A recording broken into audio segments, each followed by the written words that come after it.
Hi guys, welcome to my channel. మీ Nityavarshini. So నా YouTube ఛానల్లో ఫస్ట్ వ్లాగ్ ఇది. సో దేంతో స్టార్ట్ చేద్దామా అనుకుంటుంటే ఫస్ట్ ఒక మంచి స్వీట్తో అయితే స్టార్ట్ చేద్దాం అనుకుంటున్నాను. అది అందరి ఫేవరెట్, మా ఇంట్లో అయితే అందరికీ ఫేవరెట్ అది. అండ్ నేను చేస్తే చాలా మందికి ఎక్కువగా తింటారనమాట. సో అదే గులాబ్ జామున్ అనమాట. సో మీరందరూ నాకు సపోర్ట్ చేస్తారని మనస్ఫూర్తిగా కోరుకుంటున్నాను. మా అమ్మని ఎలా అయితే సపోర్ట్ చేస్తారో నాకు కూడా అంతే సపోర్ట్ ఇస్తారని మనస్ఫూర్తిగా కోరుకుంటున్నాను. సో ఎలా చేస్తానో చూడండి. సో దీంతో అయితే చేసేద్దాము.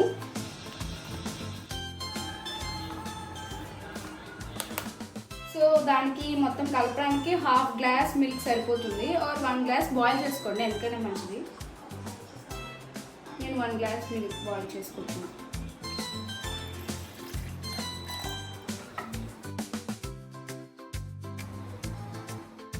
సో ఇలా వేలు పెట్టి చూడండి, కొద్దిగా హీట్ అయితేనే చాలు, మరీ ఎక్కువ బాయిలింగ్ అవసరం లేదు. దీన్ని వాటర్తో కలుపుతారు, కానీ నేను మాత్రం మిల్క్తో కలుపుతాను. ఎందుకంటే ఉండలు సాఫ్ట్గా వస్తాయి అనమాట మిల్క్తో కలిపితే, అంటే బ్రేకేజెస్ రావు దాంట్లో. సో అందుకని మిల్క్. సో మిల్క్ అయితే ఎక్కువ బాయిలింగ్ అవసరం లేదు, ఒక గోరువెచ్చగా అయితే చాలు. దాన్ని కలుపుకోవడానికి కొద్ది వేడిగా ఉంటే చాలు.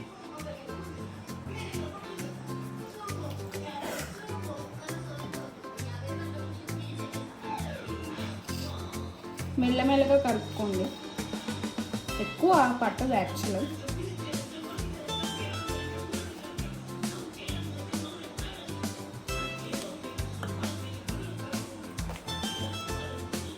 సో కొద్దిగా ఇలా చేసుకోండి.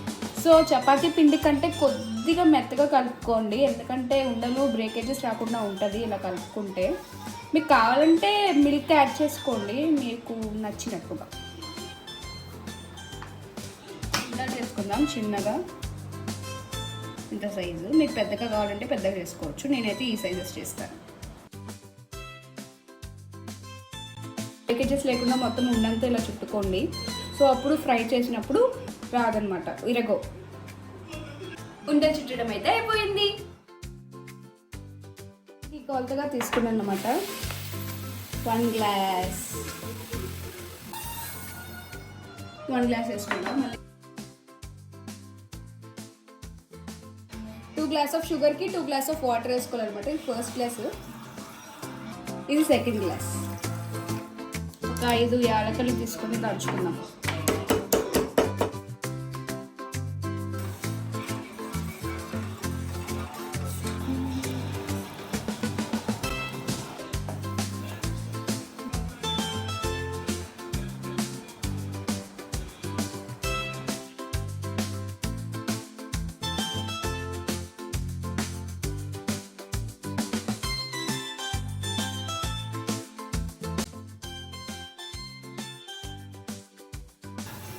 ఇలా బ్రేక్ అవ్వకుండా వస్తాయి అన్నమాట. మనం అంత మెత్తగా చేసుకోవాలి.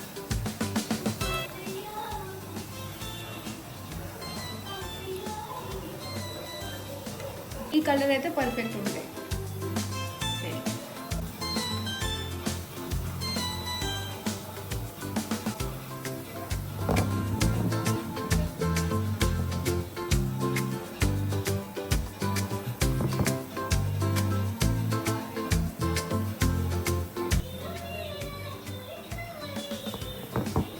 గులాబ్ జామున్ అయితే ఫ్రై చేసేసుకున్నాం. ఇవన్నీ ఒక 5 మినిట్స్ ఆగిన తర్వాత షుగర్ సిరప్లో వేసేసుకున్నాం.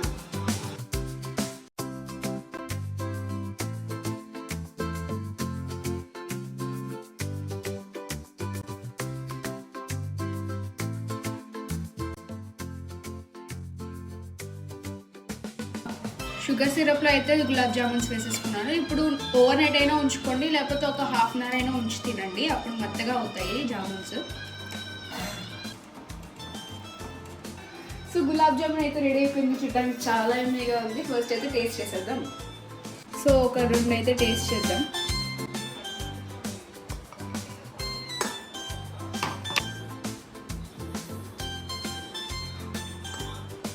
నాకు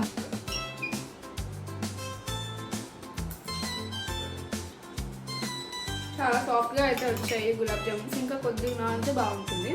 మీరు అలాగే ఒక ఓవర్ నైట్ సోక్ చేస్తే చాలా బాగుంటుంది. మొత్తానికి ఇది మా గులాబ్ జామున్ బ్లాగ్ అండి. ఇలాంటి మంచి మంచి cooking blogs, entertainment blogs, funny blogs, travel blogs మీకు నచ్చినవన్నీ నాకు సజెషన్స్లో పెట్టేసేయండి. నేను అలా చేసుకుంటూ వెళ్ళిపోతాను. So don't forget to subscribe our channel. మీ Nityavarshini. Bye bye. Thank you for watching. Love you.